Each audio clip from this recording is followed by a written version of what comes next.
La compétence. Tout le monde en a besoin, tout le monde en veut toujours plus, tout le monde sait de quoi il s'agit, mais est-ce que tout le monde parle vraiment de la même chose? Que nous apprend la recherche sur ce sujet? Savoir combiner des ressources pour agir de manière performante dans une situation donnée. Selon les chercheurs, la compétence se nourrit de différents types de savoirs et ne se définit que par rapport à un niveau de performance.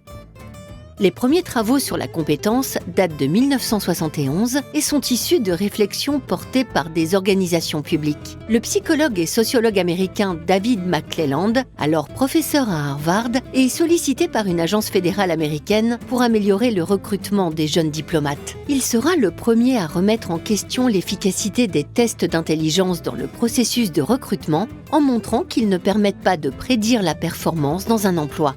Par exemple, la capacité à développer les réseaux politiques n'était pas évaluée dans les tests.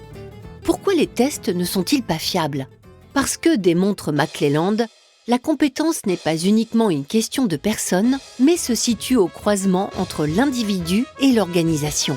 Ces travaux permettent de voir émerger la notion de compétence dite soft skills, le savoir-être ou compétences comportementales. McClelland bouleverse les méthodes de recrutement en introduisant des tests plus expérimentaux de mise en situation. Les années 70 ont donc marqué un véritable tournant dans l'histoire de la compétence.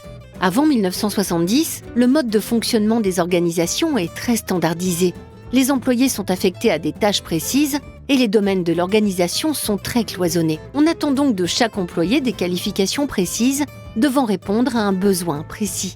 Après 1970 et la remise en cause du modèle de production fordiste, la relation à l'usager, la manière dont on propose un service, devient plus important. La personnalisation et la flexibilité remplacent la standardisation. On attend désormais de l'agent qu'il utilise toutes ses compétences, savoir, savoir-être et savoir-faire. Cette nouvelle adaptabilité de l'organisation suppose une plus grande autonomie de l'employé.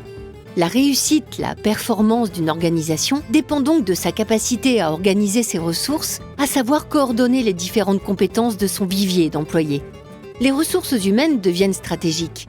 En définissant des compétences clés, celles qui permettent à l'organisation d'être meilleure que les autres, et des compétences rares comme l'expérience, le jugement ou la capacité d'anticipation, les ressources humaines permettent ainsi de servir et d'accompagner l'évolution des organisations.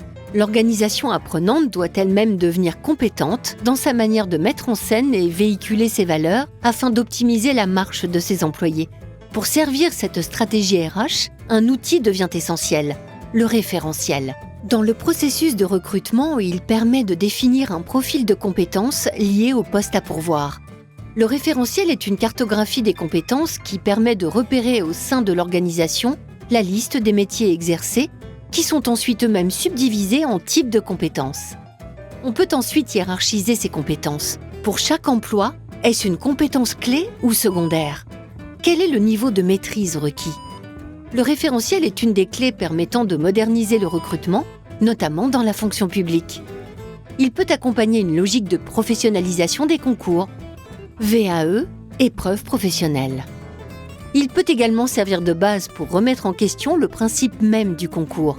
Des méthodes de recrutement à la formation, en passant par la mobilité et la gestion des carrières, la compétence imprègne aujourd'hui toutes les dimensions des ressources humaines.